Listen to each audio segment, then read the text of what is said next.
Il y avait deux sortes d'enclos à moutons. Le premier était un enclos public que l'on trouvait dans les villes et les villages. Il était assez grand pour contenir plusieurs troupeaux de moutons. Cet enclos était sous la garde d'un portier dont la tâche était de garder la porte de l'enclos pendant la nuit et d'accueillir les bergers le matin. Les bergers appelaient leurs moutons qui connaissaient chacun la voix de leur berger et les conduisaient au pâturage. Il existait aussi un deuxième type d'enclos à moutons qui se trouvait à la campagne où les bergers gardaient leurs troupeaux par beau temps. Ce type d'enclos à moutons n'était rien de plus qu'un cercle grossier de pierres empilées dans un mur avec un petit espace ouvert pour entrer. Le berger y conduisait les moutons à la tombée de la nuit. Comme il n'y avait pas de porte à fermer, juste une ouverture, le berger gardait les moutons à l'intérieur, les animaux sauvages à l'extérieur, en se couchant en travers de l'ouverture.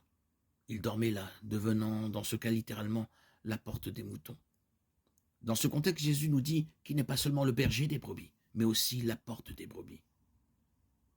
Ce faisant, il se distingue nettement des chefs religieux de son époque, qu'il décrit comme des voleurs et des brigands. Jean 10, 8. Quand Jésus dit « Je suis la porte », il réitère le fait que c'est seulement par lui que le salut est possible. Cela est très éloigné des enseignements œcuméniques populaires dans les cercles religieux libéraux d'aujourd'hui. Jésus dit clairement que tout chef religieux qui offre un salut autre que les enseignements du Christ est un voleur et un brigand.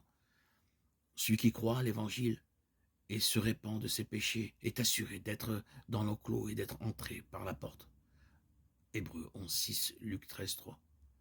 En tant que disciple du Christ, Jésus est à la fois notre berger et la porte de l'enclos, qui pourvoit à tous nos besoins, sachant que le monde est rempli de prédateurs dont le seul but est de nous détruire.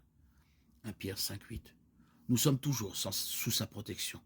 Plus important encore, nous sommes pleinement confiants que lorsque le souverain pasteur paraîtra, nous recevrons la couronne incorruptible de la gloire.